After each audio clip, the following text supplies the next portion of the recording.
Hey everyone, it's Nicolette here. It's such a pleasure to be back here with you guys. As I had mentioned yesterday, today we're going to be speaking to entrepreneurs from the mountain kingdom of Lesotho. This is going to be very, very interesting. We've got two phenomenal entrepreneurs in Lesotho doing their thing. So I absolutely cannot wait to introduce them to you. So basically, the Startup Talkshop is a place where we speak to founders about their ideas, how they started their businesses, how they're persevering through all the different things that they go through as entrepreneurs.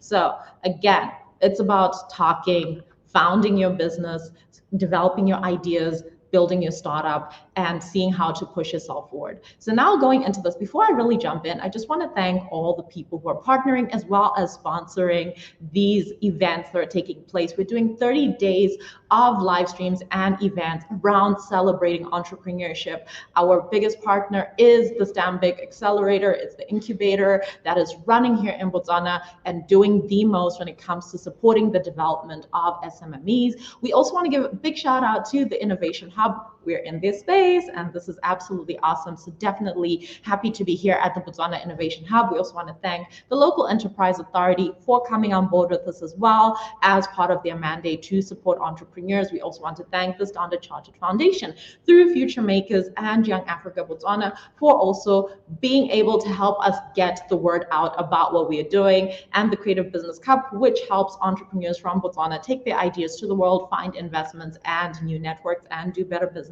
in South Africa, which helps us do better business. So today we are going to be speaking to entrepreneurs from the awesome place of Lesotho. A few facts about it. It is a small place in terms of population, like us, apart from the size of the country, of course. The capital city is Maseru. They speak Sesotho there, and their currency are the Loti and the South African Rand, and their major exports are textiles and diamonds. They are another diamond producer. So again, this is going to be very, very interesting. So don't forget to like and share so that the stories of these entrepreneurs can actually be seen by other people in other places around the world and the continent as well. I'm Nicolette. I'm your host. I'm running a company called Spark Ideas Group. We're doing enterprise development. We support entrepreneurs and their concepts and their ideas. We provide training, and the 30 days of entrepreneurship as well as the Startup Talk Shop are part of the activities that we run. So as I had mentioned, today we have got two awesome entrepreneurs from Lesotho. We have Nkhole and we have Lipuo. So I'm going to bring them onto stage, and then I'm going to allow them to introduce themselves very briefly, and then we're going to get right into the topic of discussion. So Nkhole, thank you very much for joining us. A pleasure to have you here. Please do just quickly introduce yourself. Thank you, Nicolette, for the wonderful introduction. Hi, everyone. My name is Nkhole Thakhisi. I am a young entrepreneur from the Mountain Kingdom of Lesotho, and my current work focus is built in the built environment. So I have just a quick background. I have a diploma in architecture. So I have a business called XYZ Collaborative, which is an architectural and design company. And then I also have Phenyo Cakes, which started as a hobby, helping my mother out making, cakes for birthday parties and small gatherings, family gatherings. And it just started and it fueled from there to create what is known as Phenyo Cakes, which is like home-baked cakes that are catered to small celebratory events. Yeah. I love it. I love it. And it's wild because on one hand, you have construction, architecture, and then on the other hand, it's like cakes. It's like, that's a lot of range in terms of being an entrepreneur. Yeah. So I really can't wait to hear about that. That's definitely going to be very, very interesting. I'm just also going to bring Lipuo on stage, and she can tell us a little bit about herself and who she is and what it is that she is doing. So Lipuo, thank you very much for being with us. It's amazing having you here. Tell us about yourself and what you're doing. Hi, Nicolette. Hi, Thakhisi. I'm so glad to be here. Hi, everyone watching from everywhere. Hi, Botswana Dumelang. Hi, Basotho Dumelang. So my name is Lipuo. I am a Mosotho born and bred, and I currently work in the green economy space, agriculture. And I'm running 3 companies actually. One is Green Ambition, and with Green Ambition, we actually a contract farming company. We produce field crops, and we currently do wheat and sugar beans. And yeah, we're strictly doing conservation agriculture. We care about our environment so much, and we're trying to produce such that we don't destroy it for the future generations. And we also run a farm that produces fruits. We produce fruits, your peaches, your grapes, and plums. And we also process them. We turn them into boutique jams, marmalades. We can, and we also try the fruits. And we also run an NGO. I also run an NGO, Limomonane Wow, Trust. that's a lot. That actually teaches people, we capacitate people on issues of conservation agriculture. We activate people to become environmental stewards. And we also obviously teach people and spread messages and, advocate for climate action. So yeah, that's what we do. Awesome. I love it. I absolutely love to hear it. That's quite a bit. You are running an NGO. You are running, a business that makes jam. I mean, it's a lot. You're trying to get people into sustainable agriculture. It's quite a bit. It's absolutely phenomenal. And I'm just also going to bring in Bokang. Bokang is also joining us. We were a bit unsure if he was going to be with us. So I am going to patch him in. I do believe that he is here. So Bokang, I hope you're ready to jump on. I hope you're not having issues. Good afternoon, everyone. Nicolette. Hello, everyone. How are you? Thank you for having me on. Awesome to have you here. Great. Thanks a lot. So Bokang, tell us a bit about yourself and your business and what it is that you're doing. Bokang Kheekhe is a Mosotho man, born and bred in Lesotho, the beautiful mountain kingdom of Lesotho. I describe myself as a serial entrepreneur, simply because I'm involved in a lot of ventures in Lesotho. The first one that brought me into entrepreneurship is Basutoland Inc. in 2006. I made a very hard decision, a life-changing decision, that I'm dropping out of varsity. I was doing chemical engineering at the University of Natal, third year level. It had taken me 6 years to get to third year. So I was pushing on, left with like maybe a year and a half. But then I had this idea that I should start a clothing brand. So I decided to call it a day, simply because I think I'd really found something that would be meaningful for me and my people, in the sense that as you grow older, you realize, just getting a job, paying bills, life is not about that. I mean, you have to leave something that will mean something for people and leave a footprint, your footprint on this earth. So for me, that's why I decided to call it a day and venture into entrepreneurship. So I started off, I'm a founding member at Basutoland Inc. We started off with my friends. It's a clothing brand, it's a lifestyle brand, which led me to establishing other tourism-related activities. I started the Maseru Marathon, which is the only urban marathon in Lesotho, in partnership also. I think as a person, I believe in partnerships. So a lot of these things, I get the right people, partner with, and get going. So I also have the Maseru Marathon as part of what I do annually, celebrating independence in this country.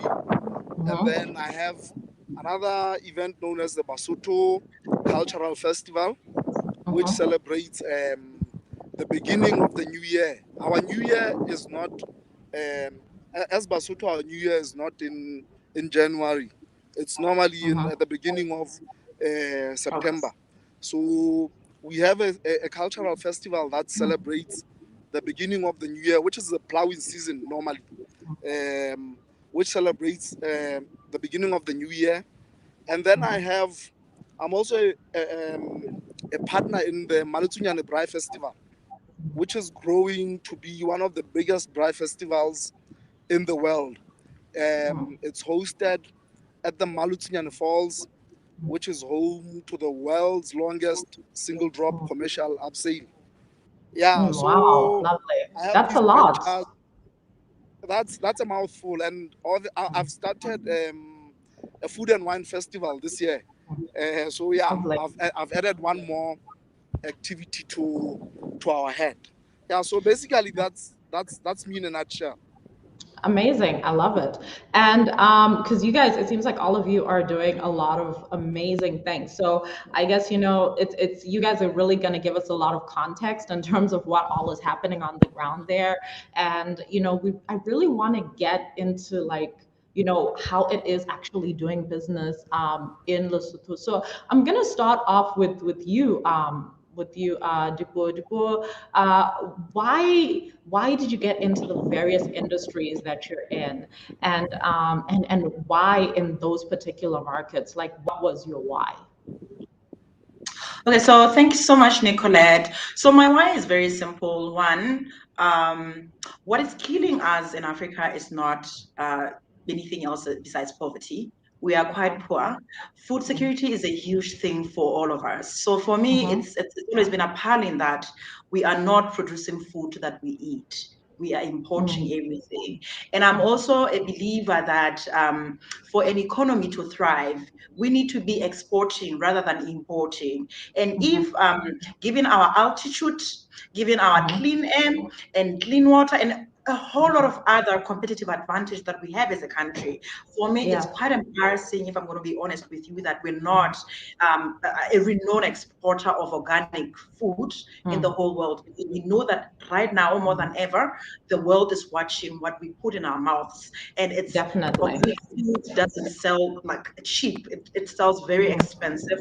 So for me, things like that actually attracted me to say, let me go in there and not just complain and actually do it, because a lot of funding goes into medication. And I promise you one thing, that we shouldn't be having hospitals full if we can be careful in terms of what we eat and pay attention to our nutrition. So simply, those are the kind of things that actually attracted me to go into farming.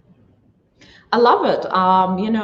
You're so right. I like the way that you mentioned the fact that, medication is big industry. And part of that has to do with the quality of the food that we're eating. And, I always think, I have friends that live in other parts of the world. One of my closest friends is living in Canada. And she was saying, when I'm in Canada, I don't eat meat. I only really eat meat when I come back onto the continent, because you can never really be sure what all they're putting in the meat. You can never be sure what all is on the vegetables, And it's always been like, I feel like as Africans, we kind of take for granted how much goodness we can produce in terms of food, in terms of agriculture, And I really think, like you said, we're in the ideal, space to capitalize on this. We have got some of the most arable land still left on planet Earth, but we are not really taking the time to go into that. So thank you very much for that. Nkhole, please jump in. Why? Why did you do these two different things? This is so crazy. I can't believe it. Like every time I think construction and then I think baking, I'm like, okay, technically when you're baking, you're constructing something edible, but it's so crazy. So tell us how this happened, essentially. Sure, and I think I just wanted to continue on what Lipuo said. I think it's similar thing. I mean, I read somewhere that Africa, the whole continent of Africa, has the largest workforce because it has the youngest population. I mean, 60% of us are youth, and by 2050, 1 billion Africans are going to need a job. And we're talking like 30 years from now, 40 years from now. And currently, in the situation that we have in this economy, we can't even get the number of graduates that we have a job or something sustainable, self-sustainable. So I think that was a very big factor in this decision on, first of all, creating a job for not just myself and not just my partners, but for like the other people that are coming in, the other people that need jobs. And secondly, I think passion had to do with it. Coming to the cake side, like I said, it's from a young age, I've just been helping my mother, baking cakes that need to go to like events and family gatherings. And what started off as something that I really detested, like I hated it when she woke me up at 3 o'clock, 4 o'clock in the morning to start, pouring sugar and flour together. I was just like, there's some other important things I could be doing, and that grew into a passion because unlike my other panelists, I was born in Botswana actually, but I was bred in Lesotho and Eswatini. So I have a perspective of different areas within the Southern African development community. And what I realized is that we did not have, which is growing right now, is that at that moment, we didn't have a really big option or a choice of different types of cakes, apart from your usual, Woolworths and Pick and Pay cakes. But something that was different that came from home, and they came from, fork, from farm to fork, essentially what Lipuo is doing, similar to what she's doing. So yeah, that's why I felt like it was necessary to be in this market and in this space and in this time. I love it. I love it so much. And thank you for your honesty and being able to say, I hated this, the cake side. I was like, because I think, it's always this catch-22 that we're always like, as children, when our parents make us do stuff, it's always like, why are you making me do this? I'm not interested in this. And then later on, we find ourselves doing exactly what it is, that they, taught us to do. And we're doing it of our own volition. So that's always very interesting. And thank you for your honesty in terms of that. And I like the fact that you also mentioned that, in terms of creating your other company, that it also had a lot to do with the fact that, you wanted to create employment.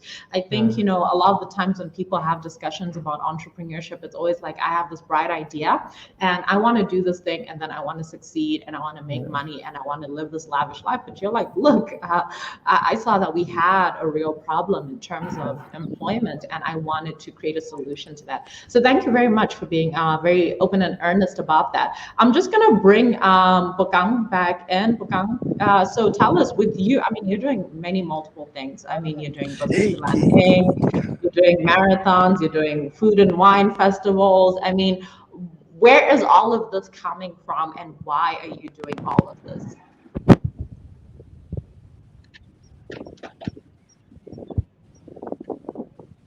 I'm not sure if you heard the question, Bokang, or having connection problems.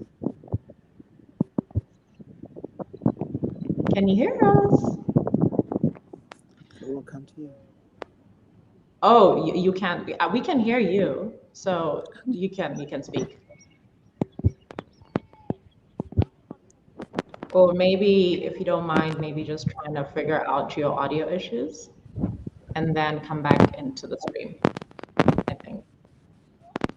All right, so I guess in terms of, I'm sure that Bokang will come back with us, and then he will let us know. Or hello. Hi, can you hear us?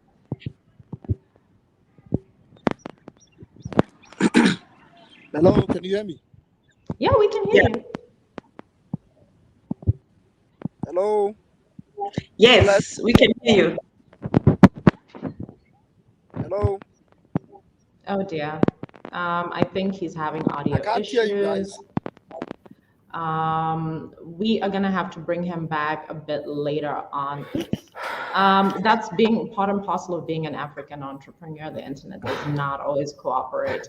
But moving on, so you guys are all having many different multiple projects. So I would like to know, what has been your experience? When you're like, I'm gonna start a business, yay, what was that like? What were some things that happened that were unexpected? Some surprises that you encountered? Because I think in general, when any person starts a business, when any person starts a new adventure, they're like, okay, I think these things are going to happen, and it never happens that way. It never goes in a straight line. What are some of the things that have actually genuinely surprised you? Some of the things that you thought, that's so obvious, why didn't I do this from day one? And we're really just wanting to get into this, that people have a realistic expectation of what it is like to be an entrepreneur. So I'm going to start off with you, Lipuo. on this? Right. So, so what happens with me is I am working in a very traditional, communities. Like I've really went back to the Bundus to do this farming. So I always joke with my friends that we don't discuss culture shocks enough. And a lot of times we think culture shocks is something that is, between different nationalities and, countries and things like that. Like we really, really still have such within ourselves, because I'll tell you one thing that when I started farming, like when I started, showing interest to go into farming, I went to, authorities and things, and I was asking questions, and nobody took me seriously because I would rock up with makeups and then heels and things like that, and then they'll think, what is she talking about? She's not going to survive in this industry. So it's it's almost like they didn't even take me. And it's a very predominantly, farming is very predominantly a men's a thing. And you come as a woman and a girl unmarried, and then you come from the city, you start saying you're going to farm, you're going to teach them, even teach them, because I'm all about conservation agriculture, teach them new ways that are supposed to preserve the environment. It's like, no, girl, you're not gonna. So it was very unexpected for me to, what I mean, to think people would not take me serious, that I'll actually, survive in this industry. That was done. That was that. And I think certainly some of the things that were really unexpected for me was, I've always known that patriarchy is huge in my country, and women are not necessarily taken seriously, and the level of GP, I've always known that is that. But like now I'm experiencing it, it's very real, and it's very painful, because I feel like we're not doing enough as a country, we're not doing enough as the world to actually address it and actually help women and empower them. And for me, it's always been like now what I'm feeling is like, why all these policies, all these workshops, all this, that are actually supposed to help women and empower them, how come they're not really getting to the grassroots? So for me, it's one of the saddest realities that I'm actually trying to see how I can incorporate it in my work and make it a point that we actually, include it, because we talk about it, but it's not necessarily practiced to the fullest. So those are the things that were really unexpected. And I think one of the things that I should have thought about it was how ready people are for change, how ready people are to coach and work and do something, especially out there in the villages. Because a lot of times I would think, how at least in the cities, a lot of young people are not interested in farming, and they're not interested in working hard. Sometimes it's like they want to get it the easy way, and you go there and you're expecting to have attitudes like, oh no, I can't do farming, my nails and things.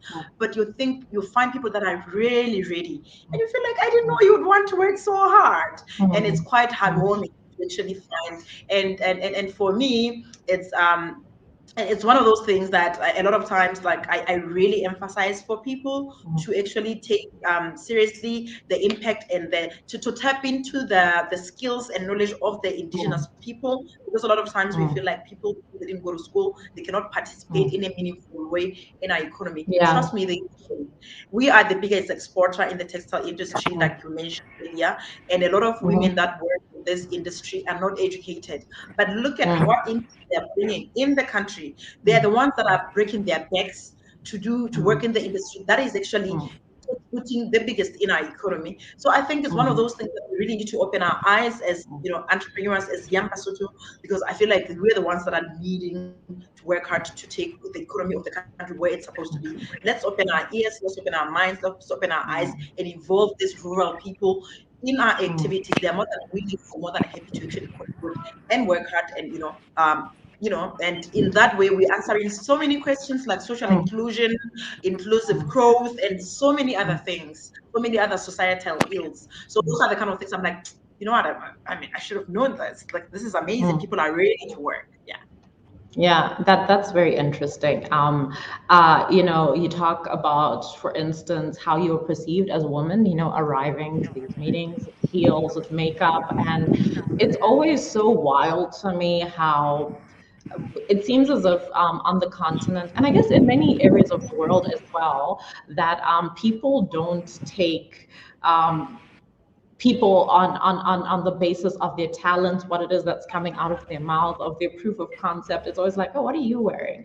And especially I know women deal with that a lot, and I find it very fascinating that you've been dealing with it, because like you said, the country or the region you're in might be particularly patriarchal. And also because you're in agriculture, again, not only is it a man's realm in terms of, typically it was men that were participating in agriculture, but also, when it comes to decision making that have to do with agriculture, which is either tied to livestock or land or what to produce, most of those things are being done by men, because to be honest, most of the land is owned by men, and then it is passed on to their inheritors who keep the family name, which is men. So when you're coming with your high heels, your makeup, they're like, whose daughter is this? And is she coming to me with an idea that she can actually talk about, or she's playing with people's land? Is she playing with her daddy's land? Is she playing with her uncle's land?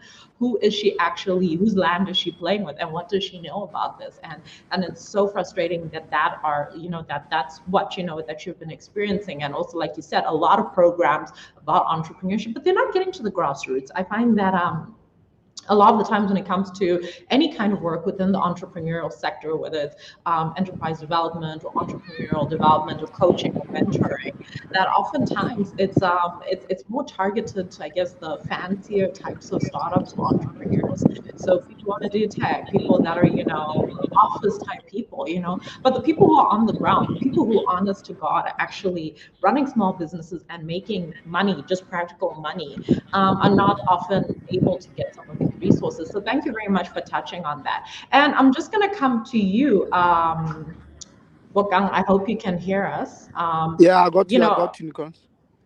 Awesome. So could you tell us, what you've experienced in running all of these different projects that you've been trying to run? What surprised you when you first launched your business? What keeps surprising you today in terms of the business environment that you're in? I think the biggest thing is that I was very new in business when I started off with my clothing brand. So I didn't know what to expect at all. I mean, when we started off with our clothing brand, we had to sell. First of all, we didn't have starting capital to finance our project. And then remember, I said I had made a very, very life changing decision. And my dad had made it very, very clear that he's not going to be involved in anything unless it's academically related. So I had to sell all of my basketball sneakers to my friends, raise capital, get my partners to do the same. So we printed our first batch of T-shirts. Now we started crunching numbers and thinking, okay, here we go. We have 200 T-shirts, each one at 160. This is gonna be something like 32,000, and then in a year or so we'll have 1 million or so. Boy, did I know I'm not even a millionaire yet. I mean, I thought I was gonna be a millionaire in 8 months, but there were some very hard lessons that I had to learn along the way. The very first one now was to swallow my ego, carry my backpack, put T-shirts in my backpack and walk around the capital city of Maseru selling T-shirts to people I know. I mean, for me, I'd say it was I swallowing my pride, because I never thought in my life I'd find myself in a situation where I'd be walking up and down the street trying to sell T-shirts. But I did this because I knew that if I'm not going to go through this and get over this hump, I might as well go back to school. So that was the first lesson. And now other lessons you learn, obviously people will want things on credit and they won't pay you. I mean, these are things that you overlook when you get into business, especially with no background in business. So sometimes you find that we are out of season in terms of our products. Let's say we order our sweaters and they get into season in between March and July. But now your stock arrives in August, when summer is about to get, we are getting into summer. And now you're stuck with sweaters that people are not going to buy. Money is tied down to stock. And yes, basically it's been those kind of lessons, which I think every entrepreneur has to go through them the hard way, because some of these the textbooks don't teach such things. So I'm a guy that works in partnerships a lot. I think it's been very, very helpful.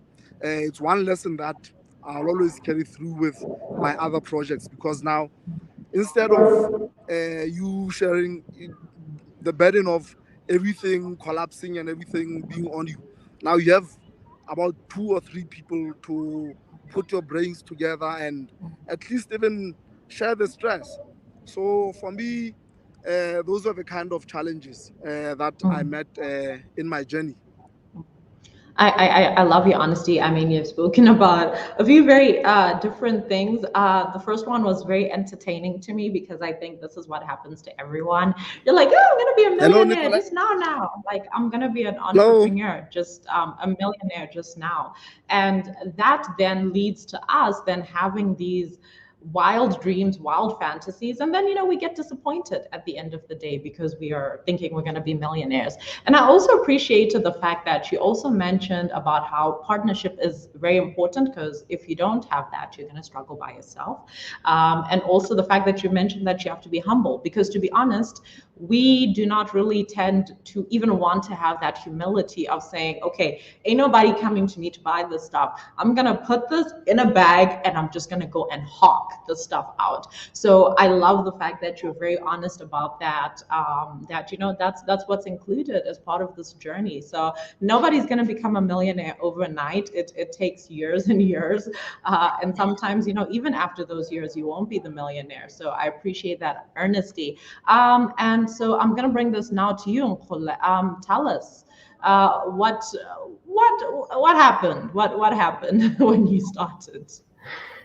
Okay, sure. Okay, let me just give you a bit of a background into my design and construction company. So I have 9 partners, so it's 10 of us, and we all met when we were doing internship about 3-4 years ago. And we know before it was a 6 to 8 month period internship, and before it finished, we sat down together and we were like, look, okay, this is the current situation of the country. There's so many graduates, but there's very little jobs. What do we do about it? We can always go back and scrounge and go fight for the very little jobs or positions that are available, or we can come together and create and cohabitate this company that we have once today. So boom, there we go. We decide to come together, collect all our pocket money, because we're all freshly graduates. I mean, I think I was the only person who was still in school when we created this company, and we're a very young company with very young partners. I mean, all 10 of us are under the age of 30, So now then comes to when the company has to function and, day-to-day operations has to happen. And now you're going and meeting clients and going to meet, potential partners. And then they listen to you and talk on the phone, and they see that, they first hear that, okay, there's a potential with this business or with this company. But then when we meet face to face, the stares that we get, I mean, we have 3 ladies, wonderful ladies in our company, and 7 gentlemen. But then the stares that we get from these older people, they're just like, it's like they're waiting for us to show them the boss, or like the person who's older, and then when we tell them that, no, it's actually our company, I think there's this, I wouldn't say unexpected situation, but maybe it's a culture or traditional thing that a younger person can't come with a big idea, or rather with an idea to a bigger person, to an older person. So that's one of the very harsh and tough realities that we have to live every day. Because when you come to a person, or when you come to a client and you tell them your idea, they'll always have that discerning factor that this person is younger. They don't have experience, which I agree counts a lot. But a fresh perspective is what we're trying to sell, to our customers and our partners. And it's just a cultural, and I don't think, I mean, having lived in Botswana, Eswatini, Lesotho, a bit of South Africa, it's not really a Lesotho problem, but I think it's a lot of an African problem that, you know, we have this traditional culture that we have to respect Motamoholo, so an older person. And our idea as a collective, whether big or small, has to come beneath or lower than what they think or perceive. So that's very one big factor. And I think also relearning and research and relearning is something that's very pivotal that we take for granted, especially my generation. You know, we're born or sort of the sense of instant gratification. Anything that comes needs to come quick and fast. Yeah. And I think people want to get rich yesterday.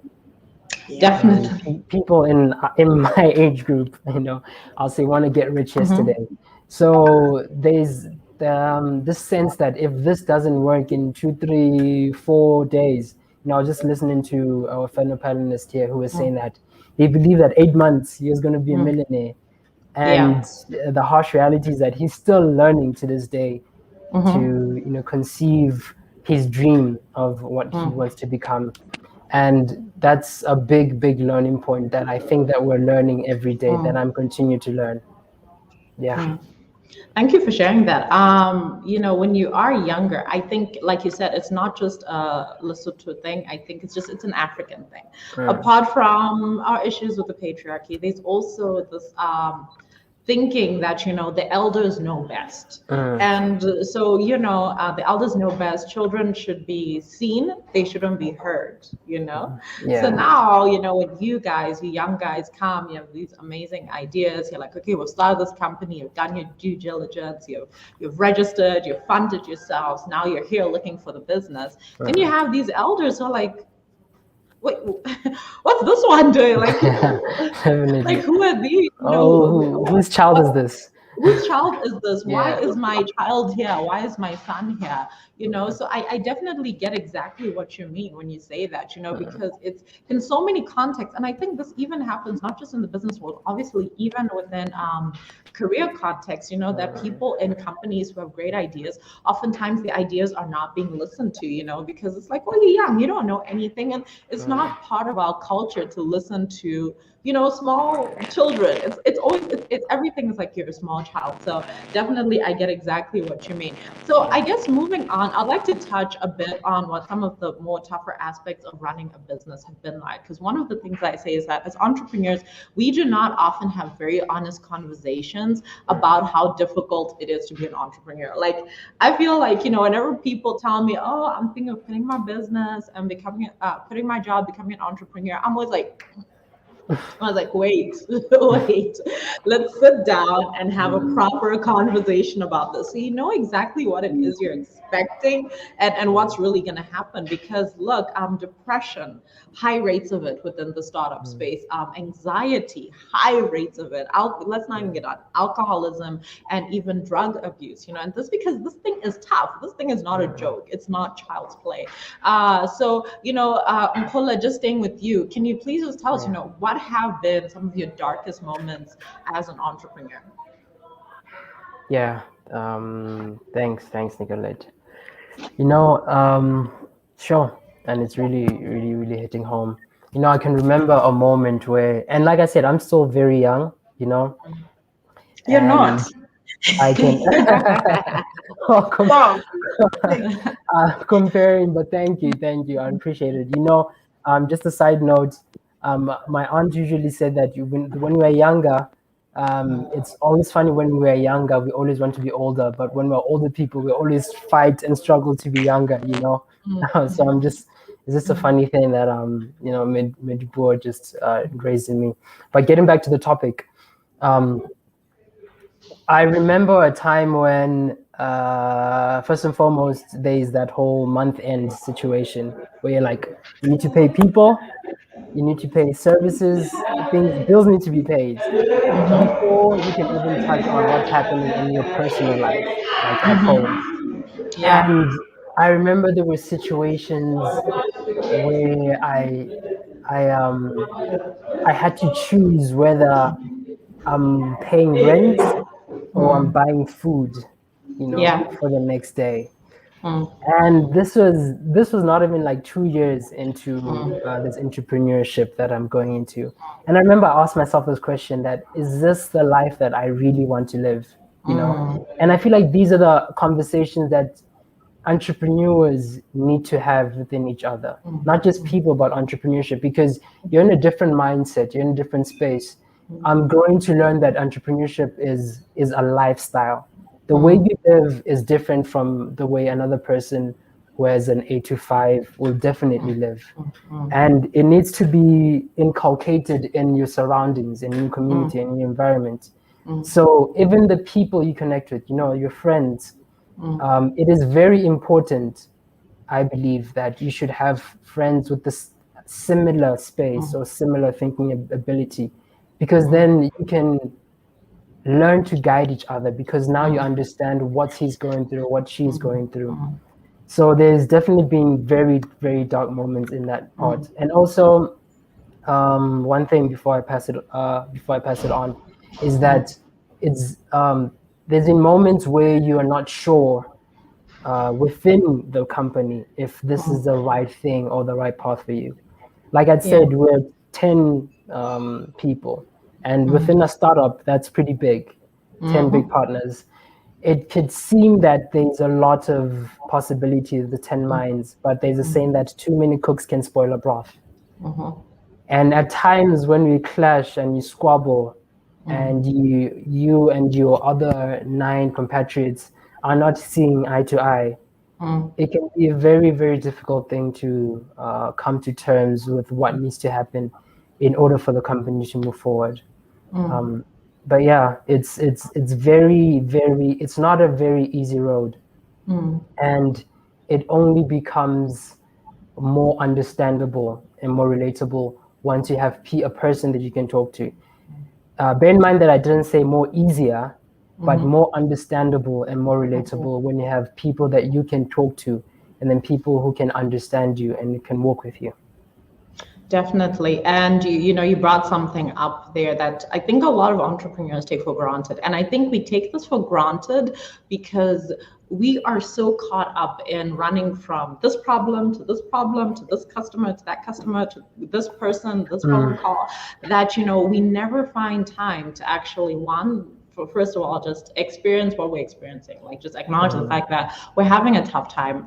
Things are bad. And actually then once we bring our minds into that, then reaching out to other people and having a discussion with other people and saying, hey, like things are dicey, things are tough. I'm experiencing this is terrible. And I like the fact that you made that distinction, saying, when you can talk to other people, other entrepreneurs, then it's, you gain a better understanding of what you're going through. It doesn't become easier. I think it just becomes more bearable, because then you're not alone. There isn't that isolation, because I think a lot of the times as entrepreneurs, we are isolated. Sometimes, other people in our networks have got jobs, have got careers, so they don't have the same problems we have. When we go and cry to them and say, oh my gosh, I don't have money for rent, money for food, they're like, get a job. It's like, no, that's not what I want to hear. Like I need someone who can talk me through this, who's also going through the same thing. And that's something that's very, very important. And people don't know the fact that sometimes you have to weigh these decisions very carefully, that you do actually get to a stage where it's like rent, food, what is it, and then it's like, okay, so I guess I'm eating 2-minute noodles for the rest of the month, and having to deal with lots of multiple people, whether it's partners, whether it's customers, it's a lot. It is a lot. So thank you very much for sharing that with us. Lipuo, tell us, what have been the darkest moments? Right. I wish the question was moments, not just a moment, because we have there are many. Dark moments. I feel like generally a life of an entrepreneur is a very blurry life. Life gets really blurry, but we still push and go on. I think what for me, I will talk about 2 things. Like so I usually engage people. I believe in explaining, especially to the team, what the dream is, what the vision is, what each and every one of us role is, and you know what I mean. And of course, getting that idea that people are on board, they get the you know what I mean, the excited. I like the energy. I like good energy and attitude towards things. And then at the end of the day, you realize that no, you know what, I don't like this, you know, so that usually just breaks me. I'm like, but I thought you were bored. That's what this is all about. We are about this. Yep. If you don't, then what? Why are you here? But you can't say that, because I believe in also building, and you know, but like it's one of the most frustrating things for me when, you know, people are not on, you know, they're not on the same page about things. But I guess in my journey so far, I think the biggest thing, or the darkest moment, was you know how hard it is for a lot of us entrepreneurs in the spaces that we're operating in, because it's almost like, especially in Lesotho, I feel like the generation of entrepreneurs right now are really sort of sacrificial lambs, where we're literally starting everything from the scratch. So for instance, I started my company in the processing part of the value chain. So we started by processing, you know, making germs and things.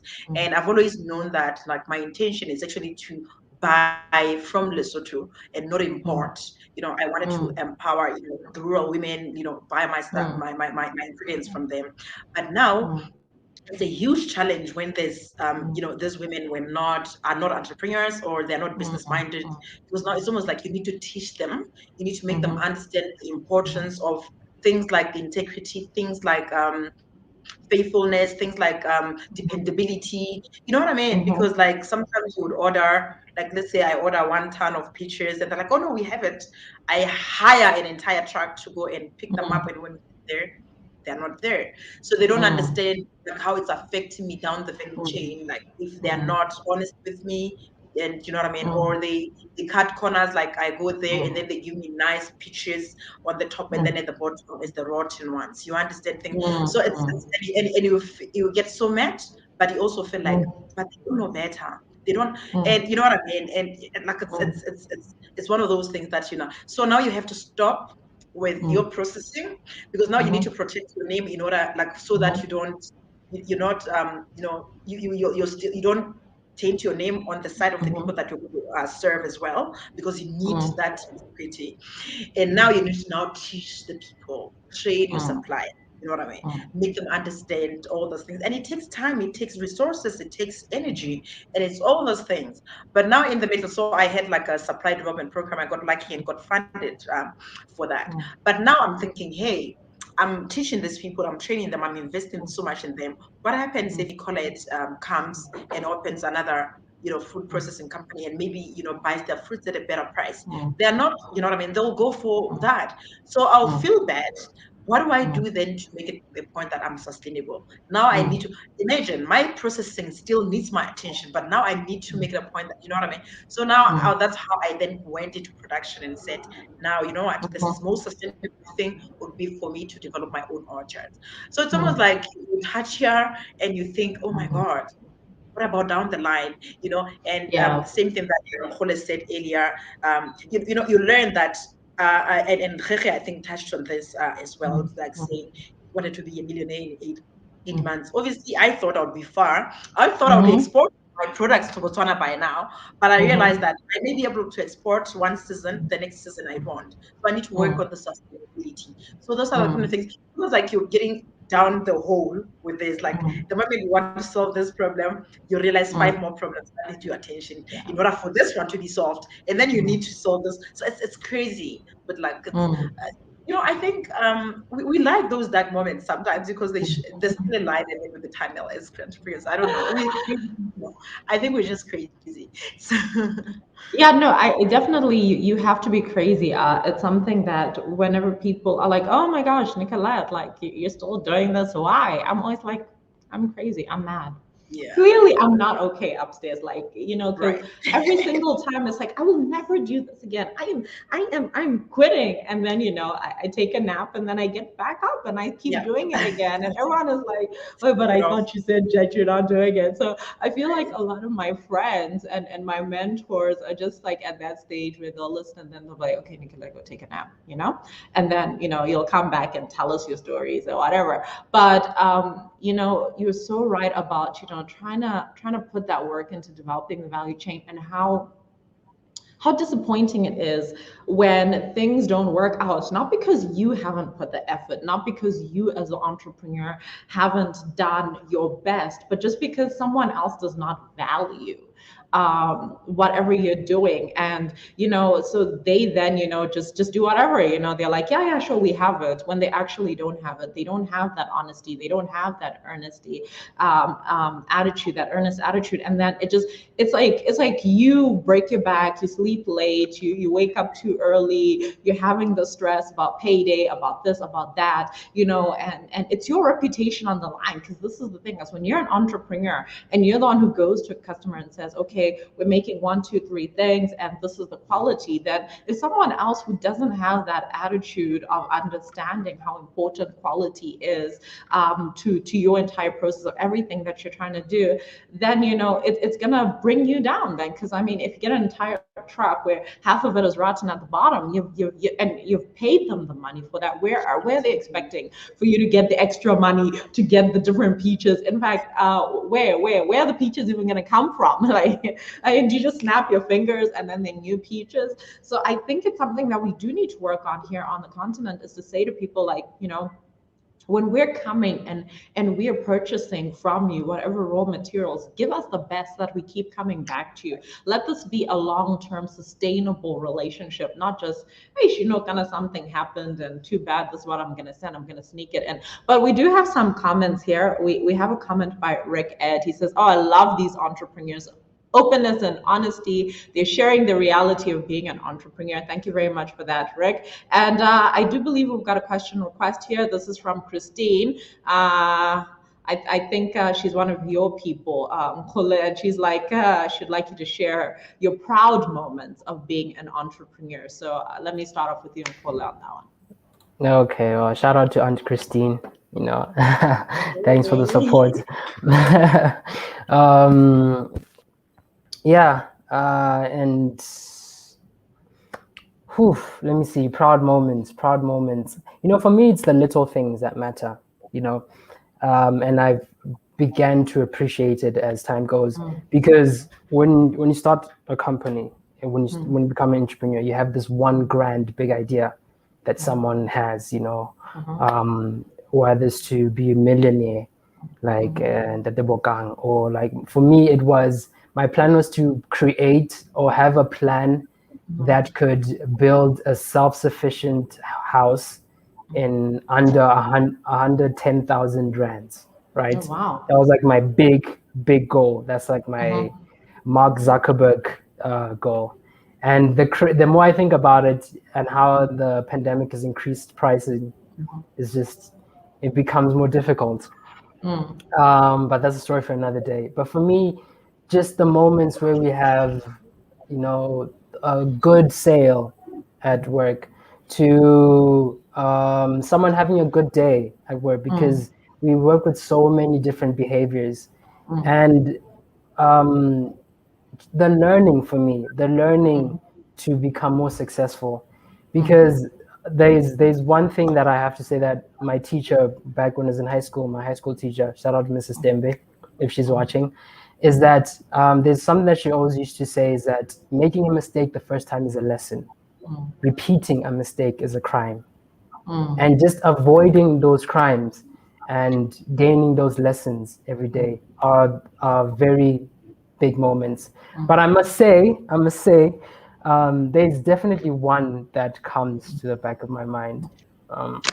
When we got our first big contract, I would say contract, as a company, it was our first big one, our first major one. And we first didn't think that we'd be able to do it, to get it, because it was something that we felt it was out of our reach. But we were like, if we don't try, it's a definite no. Yeah. But if we try, then there's possibility of it be saying yes. And it was a yes. So I think just being in that space and that happy mood and being in that mentality, because it's important.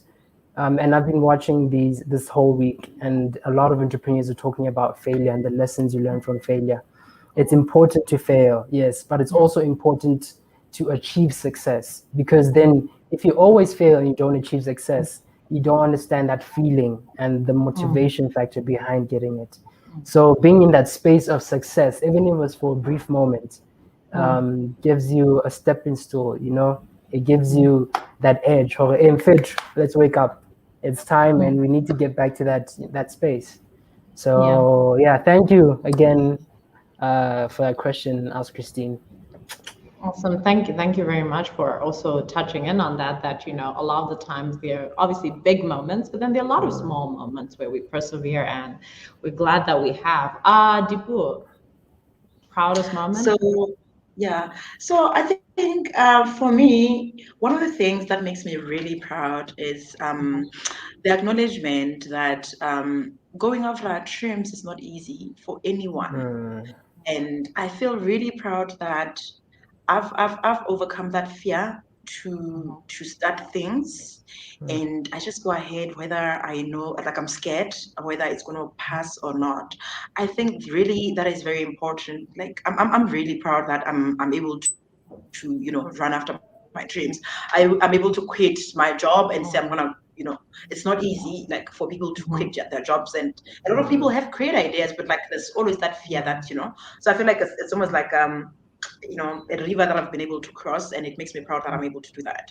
And another thing that makes me proud, especially working with rural communities, I feel privileged to be able to share whatever little knowledge that I know with them. And probably what humbles me is how they receive it. You can tell how they treat it like gold. It's small things that we usually take for granted and feel like, I mean, you should know that. But like, that sharing such kind of things with them makes me really proud. And also creating employment is a huge thing in a country with like huge, I mean, the biggest unemployment. With the number of people that I'm able to hire, whether on a permanent basis, and right now we're actually in the planting season, and I'm getting countless calls in terms of where am I going to the farm, because we need to start planting now. And people know that when I'm there, like during planting season, I'm able to hire 50 to 20 people at a go. Those are the things that really make me proud, that I'm able to help people put food on their table, whether it's just for 1 month or whatever. It really makes me feel like I'm actually contributing something towards, something bigger. And just to interject, sorry, Nicolette, just to interject on what Lipuo was saying, the deeper, as I learn, as I grow, the deeper rural I go into, the more amazed I get into finding the most intelligent minds that I've ever been to. I mean, I've lived in countries such as, I've been privileged to live in the States, and people think that, oh, that's the land of milk and honey, and everything comes easy and ideas come easy. But just the things that people in the rural communities have to go through every day, and the way that you see they come about and they collectively, bring their minds together and solve these incredible tasks, the incredible challenges, and then the amount of appreciation that they have, it really gives you a matter of perspective as to, what, there's a lot of things that people can say about what they don't know. But going further and deeper into things that you don't know also gives you a different perspective. So I just felt that I needed to touch on that. And I think those are definitely big moments that I have experienced as well.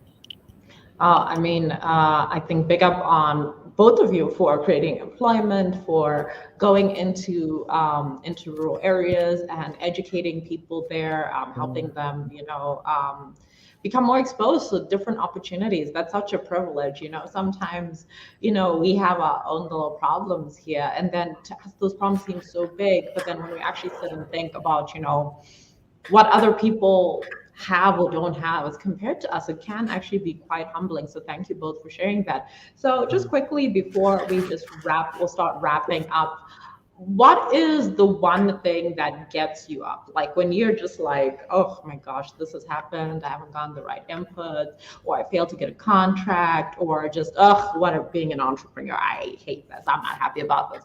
What is at least the one thing that just gets you to go, okay, I'm going to get up and I'm going to do this again. Lipuo, I'll start with you. It's just as simple as too many people are looking up to me. Too many people are depending on me.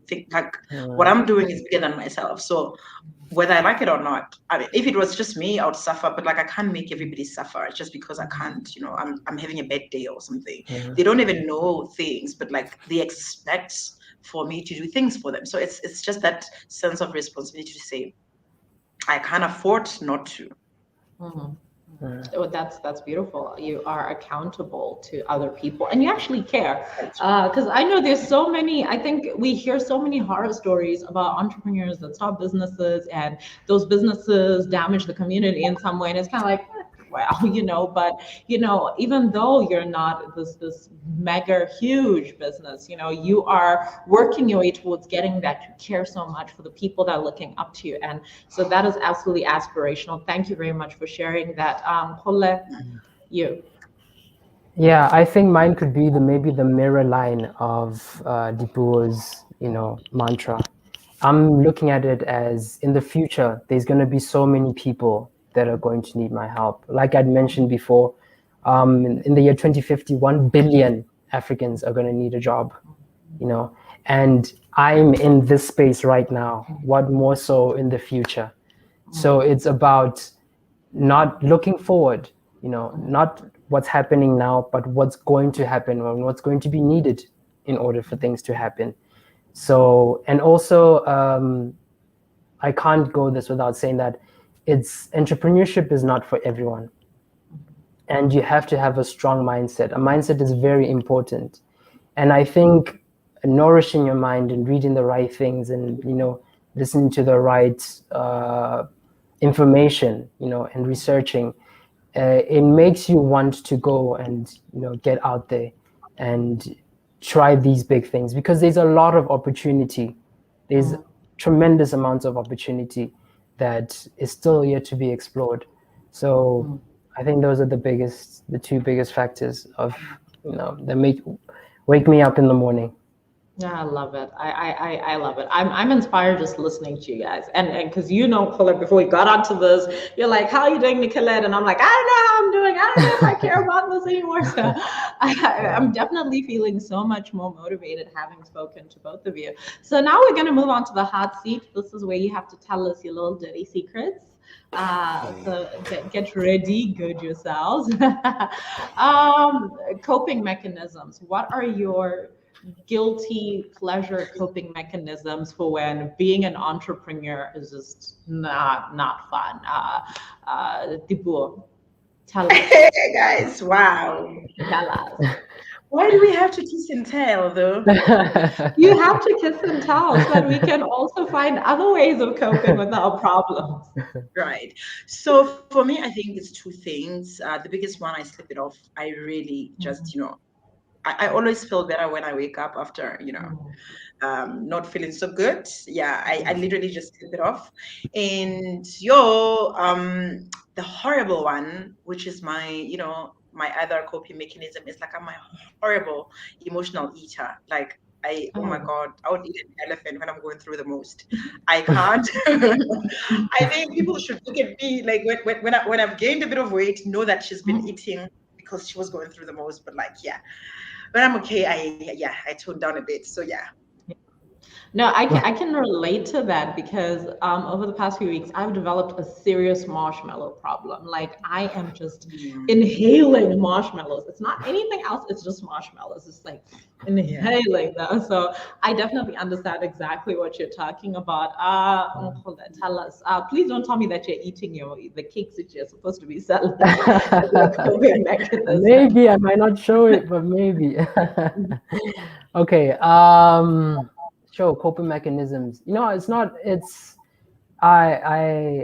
sure, but my friends can attest to it. I'm a big complainer, I usually grab things, like things happen to me. And then after hours, my brother and my best friend, they just know that I just put them in the corner and just like, Aish. And then they know the moment I start with Aish, they just know what happened today, And reading, I like reading a lot. I think it helps a lot, reading. And I think also doing physical exercises. Just go out focus on something different that's from what is giving you the problem. If you put your mind on something else, go kick a football, go run, go do yoga, something else that's not focusing on what your mind is giving is currently in stress. I think that helps. So that's what's been helping me. I love that. I feel like it's a sacred right of an entrepreneur to complain. I'm a very good complainer. I do the same thing. They're just people where like every single day I'm like, you won't believe what happened today. You just won't believe what happened today. And then I make a whole list of things. So thank you very much for sharing those coping mechanisms with us. And the whole point of doing this is to show that, as entrepreneurs, we're going through stuff. We're having a combined moment or just a combined situation, trying to bear with everything and deal with everything. So thank you guys both for actually being on here. This has been an absolute pleasure having both of you here. Like this was such an amazing conversation, and thank you very much for being here and participating. Oh, thank you so much for having us. Thank you so much. I'm so honored. So that has been absolutely fabulous having them both here. And moving on, okay, so this is where we can find some information on them. So you can reach out to them. So after I'm done with the live stream, there will be a replay of this. So you can actually pause and get all of their details. This is where you can get Nkhole. This is where you can get a hold of Lipuo. And this is where you can get a hold of Bokang. He does have quite a few interesting things going on, but because obviously challenges with internet, weren't able to have him on. So a bit of a last word, just speaking to what all the entrepreneurs spoke about.